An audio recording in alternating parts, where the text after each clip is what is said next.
Pinocchio 3000 is one of those movies that buried itself deep in my memories, and I didn't start thinking about it again until recently when it popped up in my head because of the other Pinocchio movies that released a few years ago. Editor Rami here, but did you guys know that we got 3 Pinocchio adaptations in 2022? Seriously, we got 3. Who keeps seeing Pinocchio and goes, oh boy, let's make another animated movie out of this? Anyways, growing up, I was a little poor, so whenever I wanted new movies to watch, we would go and get something from the $1 movie bin at Dollar General. And this movie is just one of the horrors I picked up from my local DG. Thinking back, as a kid, I thought it was a great movie. It was one of my favorites for some unknown reason. I was a really weird kid, so that's probably the reason. Very recently, though, I rewatched the movie because it's free on YouTube, and man, it is something. Today, we're taking a closer look at Pinocchio 3000, a 2004 animated film that takes the classic story of Pinocchio and throws it into a chromed out, oh boy, we have flying cars type of futuristic high-tech world. This movie is brought to us by Daniel Robichaud, and to be honest, I couldn't find out much about this guy other than the fact he helped work on the Titanic movie.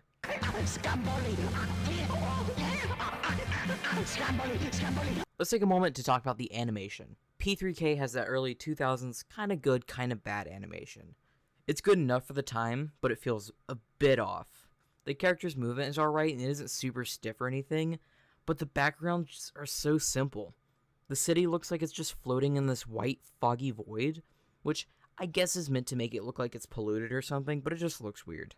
There's a scene where Pinocchio and another character are just in a white room. It kind of took me out of the movie and made me remember, oh yeah, this is another low-budget film from the 2000s, which sucked. Wow, it was really cool of you to stand up to your dad like that. You've got guts! The plot, though, is where things get really confusing.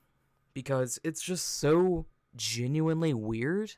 Like, I don't know what Daniel Robichaud was thinking when he wrote this. We get this opening scene where Geppetto is building Pinocchio, and then once he finishes building him, he just doesn't turn him on?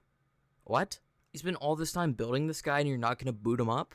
The camera slowly pans out to a shot of the outside of their house, and then cuts to a scene where these 2 kids named Zach and Cynthia are walking down the street. I'm not entirely sure what the proper terminology for this is, but they see this big scary robot thing putting these metal plates over a brick building, and since almost all nature is gone, they're like, oh no, it's about to kill a flower and we have to save it! And Zach jumps off the walkway and onto the building. In this universe, the cops are called Scambo cops. So, a Scambo cop flies in out of nowhere saying that he's trespassing, but then it just doesn't do anything after that. It just kind of like sits there and watches Zach do all of what he's about to do. As a kid, this scared the hell out of me, and I had nightmares about this metal plate placing robot for months. Looking back on it though, I can kind of see why. This thing looks horrifying. Eventually, we meet Scamboli, who is the mayor of this city called Scamboville. Now, Scamboli is the big bad. He's the main antagonist of this film, and he's not a very good one. He's just kind of there. He does stuff, and it just happens. Like, it doesn't show us him building it or anything. He just says he's gonna do it. It cuts to a different scene. We cut back to Scamboli, and then boom, it's done. And we're just like, oh, okay. Well, guess this is a thing now. He's your typical early 2000s antagonist. He hates kids, has a funny name, loves robots, and enjoys long walks on the beach. No, but seriously though, this guy hates nature, and we're never told why. Also, almost everything in this town is named after him. Moving on, despite the fact that he hates kids with a burning passion, he has a daughter? Her name is Marlene, and Scamboli treats her like shit most of the time. At some point during the movie, he turned her garden, which is apparently the last place with nature in Scamboville, into like a metal wasteland. He got robots to spray everything with chrome, which pissed Marlene off. Also, may I mention, she said this garden was the last place with green, but Pinocchio has a whole yard with grass? Make it make sense. Anyways, Marlene barges into his office/lair while he's monologuing to the 2 worst characters out of the entire movie, named Cabby and Roto, and they're meant to be the comedic relief, but they just aren't funny, like, at all. They're written so poorly and every joke and gag they do misses every single time. They do a bunch of goofy slapstick stuff and it's just so cliche. They're both goofy but one is slightly more serious and it's the obvious leader out of the 2 archetype that you see in most kids' movies. You know, like the tall guy and short guy duo. Back to the movie. Marlene comes in complaining that the kids of Scamboville have nowhere to hang out, and after some back and forth with Scambolly, he decides that he's going to build a theme park for everyone called Scamboland. Like I said, this guy is just obsessed with himself. During the grand opening of Scamboland, Geppetto decides that he's going to pull a Frankenstein and use all the electricity he possibly can to turn on Pinocchio. He connects to the city's power, and right as Scamboland turns on, he boots up Pinocchio, which knocks out the entire city's power. The amusement park immediately shuts off, and the kids think Scambolly is lame because the power went out. Like, they just start laughing at him, and he's like, let's see who gets the last laugh. And then that's it. That's the end of the scene. Pinocchio is alive now, and right as Geppetto is breaking the news to him that he's not a real boy, Cyberina shows up. Cyberina is this robot fairy person who just shows up every now and then.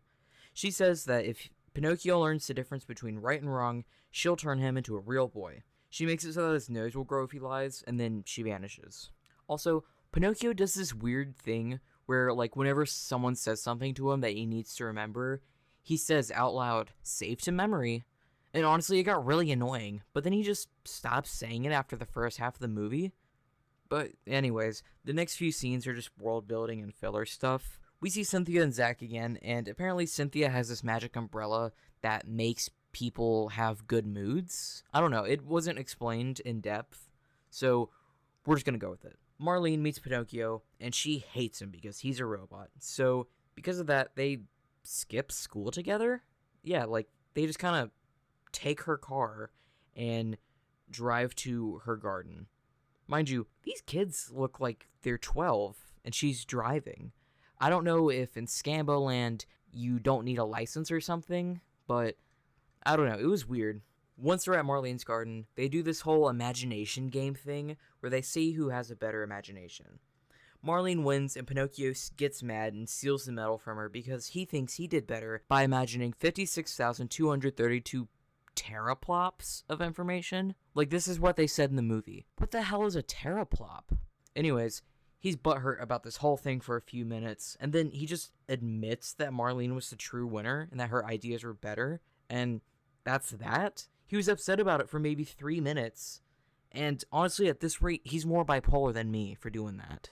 After this, Cabby and Roto bring Pinocchio to Scambolly, and he decides that Pinocchio is going to be the mascot for Scamboland, because everybody likes Pinocchio. This works, the kids go to Scamboland, and while Pinocchio's performing, Scambolly captures Geppetto. After a few minutes, we hit the climax of the movie, and it's revealed that Scambolly made this amusement park to turn these kids into robots. They all get loaded up onto this ride that scans them and sprays them with some glitter or something, which eventually turns them into robots. While I was watching this, the whole time, I was just wondering where on earth these kids' parents are. Why did nobody think it was weird that this grown-ass man made an amusement park where only kids were allowed? Anyways, though, after Pinocchio stops performing and all the kids are turned into robots, Pinocchio and Marlene talk and make up. In this scene, he gives her back the medal from earlier, and she says that it was the first time anyone has done something this nice for her. Gee, her dad really sucks if being given back a medal is the nicest thing someone's done for her. They decide they want to ride the big ride together. Scambolly freaks out, though, because he doesn't want his daughter turned into a robot, so he stops the ride and says the two can't hang out anymore. Is this racism? Like, where do the robots stand in this society? How does this work? I really just want to know. Anyways, though, Marlene is like, what? No way, that's my friend now. And they go off to her garden. They have a moment that doesn't really feel like a moment because it was so poorly written. Marlene falls asleep after talking, and then Pinocchio kisses her? You guys literally met earlier today. What the hell? He just leans over while she's asleep, kisses her, and says goodnight. Anyways, though, fast forward to the morning, Marlene wakes up and sees that the kid robots from earlier are spraying everything with chrome. Pinocchio thinks it's funny because, yeah, metal, which pisses Marlene off, and she throws the award from earlier back at him, and he's like, huh, yeah, whatever, man. I love metal! And he put the medal on his arm again for safekeepings, I guess, and then went on with what he was doing. He tries to talk to Roto and Caddy, and they reveal what's going on, and Pinocchio finally realizes that Scambolly is a villain, and he turned all the kids into robots, and that he needs to be stopped. Pinocchio goes out to find his dad, who is also turned into a robot, and he steals Caddy's shuttle. Because he can't drive, though, he gets chased by a cop, but somehow he's completely oblivious to this. He's just driving along, running red lights, and he doesn't realize that this cop is chasing him. He makes it back home, and oh boy, more Spencer screen time.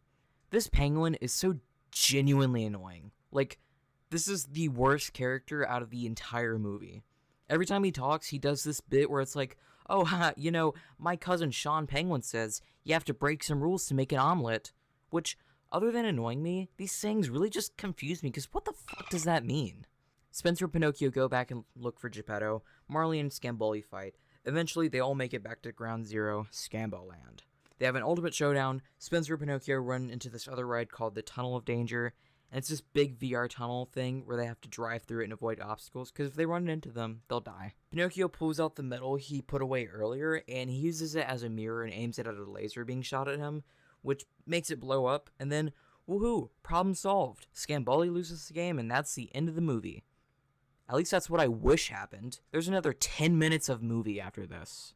Everyone leaves the game. Scamboli is back in the crowd of robots, and he's looking around. He calls for Caddy and Robo, and they come over. And as Caddy's walking over, him being the idiot he is, sees the remote that controls all the robots sitting on the ground, and Geppetto's reaching for it, and he sees this, and he hands the remote to Geppetto. And then he goes and tells Scamboli he did this. Instead of immediately trying to get the remote from Geppetto, Scamboli just fires both of them on the spot, and immediately, because he was lollygagging, Geppetto hits a button on the remote that makes the robots turn on him. He gets away by stealing the same shuttle Pinocchio stole earlier, but this Scambo cop is still after whoever's driving, so he crashes into the shuttle, sending Scamboli back down into Scambo Land. Pinocchio and Geppetto turn all the robots back into kids by sending them backwards through the ride, and it feels like the movie's about to end again. They're about to send Geppetto back through the ride as well, but before he can get all the way through, Scamboli stops the ride because, yeah, he's still here. Pinocchio runs into the ride to save Geppetto, and him and Scamboli start throwing hands. Pinocchio keeps lying to make his nose grow so it can reach a button, which starts the ride again, and him doing this knocks Scamboli into one of the carts for the ride, and it sends him through it. Cyberina shows up. She sees that Pinocchio's learned right from wrong, so she puts him in a cart with Geppetto and puts some sort of spell on it that'll make him a human when he goes through the ride again, and now he's a real boy. The movie does some finishing, wholesome family stuff. Scamboli's a robot now, all the nature that got covered by metal grows again, and all is well in Scamboville. The end. For real this time. Man, this movie was absolutely not as good as I remember it being. The voice actors for some of these characters surprised me, to be honest. With a cast like this, I kinda had higher expectations. Malcolm McDowell voices Scamboli, Howie Mandel voices Spencer, and Whoopi Goldberg voices Cyberina. And then Sonia Ball, who you might know from Spookly the Square Pumpkin or Arthur, voices Pinocchio, and Geppetto is voiced by Howard Rishpan. Overall, the voice acting was okay. I've heard worse in my day, so this was a nice surprise. It almost made the poor cliche writing somewhat bearable. The animation was okay. Like, that's it. It was just okay. It wasn't outright horrible, but there were a lot better animated movies coming out at this time, like Finding Nemo and Shark Tale, for example. This movie won Best Animated Movie at the Goya Awards in 2004, according to Wikipedia, which makes sense because its contenders were two movies called Los Balones en la Aventura del Fin del Mundo and Supertramps, and boy do these films look rough. The overall initial goal of Pinocchio learning right from wrong, though, gets lost in the sauce in my opinion. Like, we just forget that he's Pinocchio, the kid with a growing nose, until the end of the movie because it's so caught up in the robot thing and the subplot. Overall, Pinocchio 3K should have never happened. I give it 3 bolts out of 10 Scambolis. Seriously though, who wanted this? Rewatching it just made me cringe and feel embarrassed for ever enjoying this movie as a kid. The concept is somewhat unique, I'll give you that, but it just doesn't hit the way it was intended, I think. Feel free to watch the movie yourself. I'll leave a link to it in the comments. If you do watch it, let me know what you think. Maybe you can change my mind. Other than that though, I hope you guys enjoyed this video. I took a different approach when it came to writing the script and editing, so hopefully that made the experience enjoyable. Don't forget to leave a like, subscribe if you want to, or don't. It's up to you.